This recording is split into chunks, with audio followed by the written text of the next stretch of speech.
sini akan menyampaikan mengenai BK, bimbingan konseling tentang pendekatan behavioral dan pendekatan care center. Dan konseling behavioral merupakan bentuk adaptasi dari aliran psikologi behavioralistik yang menekankan perhatian pada perilaku yang nampak. Konseling behavioral adalah suatu teknik dalam konseling yang berlandas teori belajar berfokus pada tingkah laku individu untuk membantu konseling mempelajari tingkah laku baru dalam memecahkan masalahnya. Pendekatan behavioral terdiri dari 3 tren pertama, yaitu tren classing conditioning, tokohnya yaitu Ivan Petrovich Pavlov. Yang kedua yaitu tren observer conditioning, tokohnya yaitu Tolstoy dan D.L. Skinner. Yang tren ketiga yaitu kognitif, tokohnya yaitu Albert Bandura. Kemudian mengenai tujuan konseling behavioral, yaitu yang pertama yaitu memberi pengalaman yang adaptif namun belum dipelajari. Yang kedua yaitu membantu konseling membuang respon-respon yang lama yang merusak diri dan meladaptif dan mempelajari respon-respon yang baru yang lebih sehat dan sesuai. Yang ketiga yaitu konseling belajar perilaku baru dan menganalisis perilaku yang meladaptif, memperkuat serta mempertahankan perilaku yang diinginkan. Kemudian yang ketiga yaitu menciptakan kondisi-kondisi baru bagi proses belajar. Yang kelima, menetapkan tujuan dan tingkah laku serta upaya mencapai sasaran dilakukan bersama antara konselor dan konselor. Yang keenam itu menghapus hasil belajar yang tidak adaptif. Metode dalam konseling behavioral yaitu yang pertama yaitu operant learning, merupakan adaptasi dari 2 teori conditioning dari Pavlov dan Skinner, memfokuskan pada penguatan dalam pembentukan perilaku yang dikehendaki. Yang kedua yaitu social modeling, pendekatan belajar sosial bertolak pada pendapat Bandura.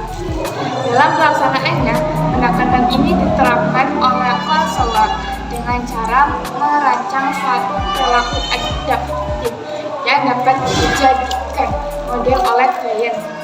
Yang ketiga yaitu cognitive learning, merupakan metode pengajaran secara verbal kontak antara konselor dengan klien dan bermain peran.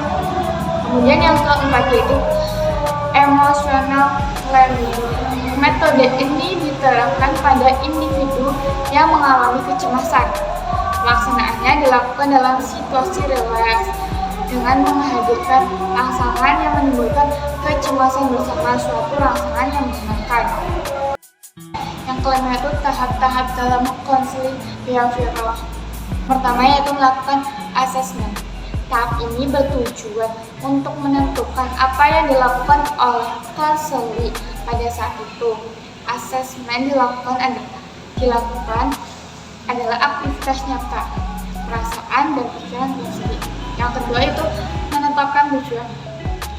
Konselor dan konselor menentukan tujuan konseling sesuai dengan kesepakatan bersama berdasarkan informasi yang telah disusun dan dianalisis. Yang ketiga yaitu implementasi. Konselor dan konseling merumuskan strategi belajar yang terbaik untuk mencapai perubahan tingkah laku yang diinginkan. Yang keempat yaitu evaluasi dan pengakhiran. Evaluasi konseling merupakan proses berkesinambungan. Evaluasi dibuat atas dasar yang konseling perbuat. Konseling digunakan sebagai dasar untuk mengevaluasi efektivitas konseling dan efektivitas tertentu dari teknik yang digunakan. Pengertian konseling client center. Konseling client center itu merupakan suatu teori yang berpusat pada konseling. Konseling client center menitikberatkan kesanggupan konseling dalam menentukan dan memecahkan masalah yang dirasa penting baginya. Awalnya pendekatan ini dikenal dengan sistem client-centered, namun setelah mengikuti pembahasan dari Rogers, pendekatan ini dikenal sebagai istilah person-centered. Kemudian yaitu mengenai konsep dasar pendekatan client-centered. Rogers menentukan konsep kepribadian yang terdiri dari tiga aspek, yaitu yang pertama yaitu organisme merupakan individu itu sendiri, mencakup aspek fisik maupun psikologis. Yang kedua yaitu phenomenal flip, yaitu pengalaman hidup yang bermakna secara psikologis bagi individu, dapat berupa pengetahuan, pengasuhan orang tua, dan hubungan pertemanan. Yang ketiga adalah swap, yaitu interaksi antara organisme atau individu dengan phenomenal flip yang membentuk swap, kesadaran tentang diri sendiri atau membantu seorang membedakan dirinya dari orang lain. Kemudian fungsi konselor dalam pendekatan client-centered. Pertama yaitu sikap yang selaras dan keaslian. Dalam peran ini, seorang konselor sebagai komulas berarti bahwa konselor menampilkan diri yang sebenarnya, asli, terintegrasi dan otentik dalam dirinya. Konseling yang otentik menampilkan dirinya yang spontan dan terbuka, baik perasaan dan sikap yang ada dalam dirinya, serta dapat berkomunikasi secara jujur dengan konseling. Yang kedua yaitu sikap penerimaan tanpa syarat, yaitu bahwa konselor dapat berkomunikasi dengan konseling secara mendalam dan jujur sebagai pribadi. Hal ini berarti bahwa konselor tidak melakukan penilaian dan penghakiman terhadap perasaan, pikiran, dan perilaku konseling berdasarkan standar norma tertentu. Yang ketiga yaitu sikap pemahaman empati yang tepat. Empati adalah kemampuan konselor untuk memahami permasalahan konseling, melihat melalui sudut pandang konseling, peka terhadap perasaan konseling, sehingga konselor mengetahui bagaimana konseling merasakan perasaannya. Dalam hal ini, konselor dapat memahami perasaan konseling tidak hanya pada permukaan, tapi lebih dalam pada konseling psikologi konseling.